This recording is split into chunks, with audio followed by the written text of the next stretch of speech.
এবার পাগলা মসজিদের দান বাক্স থেকে পাওয়া গেছে 29 বস্তা টাকা। 4 ঘন্টা গণনা শেষে এখন পর্যন্ত 6 কোটি টাকা পাওয়া গেছে। শনিবার দুপুর 12:30 পর্যন্ত গণনা শেষে এই টাকা পাওয়া যায়। রূপালী ব্যাংক কিশোরগঞ্জ শাখার সহকারী মহাব্যবস্থাপক রফিকুল ইসলাম গণমাধ্যমকে এই তথ্য নিশ্চিত করেছেন।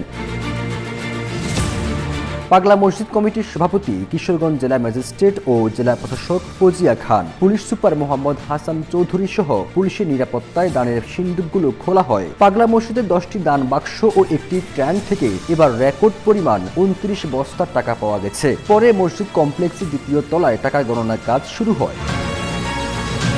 মসজিদের এসব টাকা গণনার কাজে কিশোরগঞ্জের অতিরিক্ত জেলা প্রশাসক রুবেল মাহমুদ, রূপালী ব্যাংকের সহকারী মহাব্যবস্থাপক রফিকুল ইসলাম, মাদ্রাসার 133 জন ছাত্র, ঐতিহ্যবাহী জামিয়া এমদাদিয়া মাদ্রাসার 150 জন ছাত্র সহ ব্যাংকের 80 জন কর্মকর্তা অংশ নেন। এছাড়া মসজিদ কমিটির 10 জন ও আইন শৃঙ্খলা বাহিনীর 20 জন সদস্য অংশ নিয়েছেন। জানা গেছে, সিন্দুক খুললেই প্রতিবারই কোটি কোটি টাকা পাওয়া যায় এবং প্রতিবারই দানের অর্থ বৃদ্ধি পাচ্ছে। এর আগে সর্বশেষ 17 আগস্ট পাগলা মসজিদের 9টি দান বাক্স খোলা হয়েছিল। তখন 7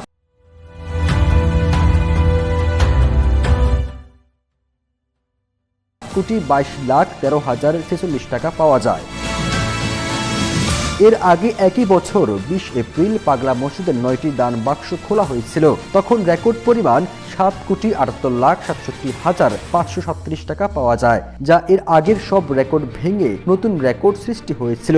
এছাড়া দান বাক্স বিপুল পরিমাণ বৈদেশিক মুদ্রা ও স্বর্ণালংকার পাওয়া যায়। ফিরোজ আলম, জয় দিন।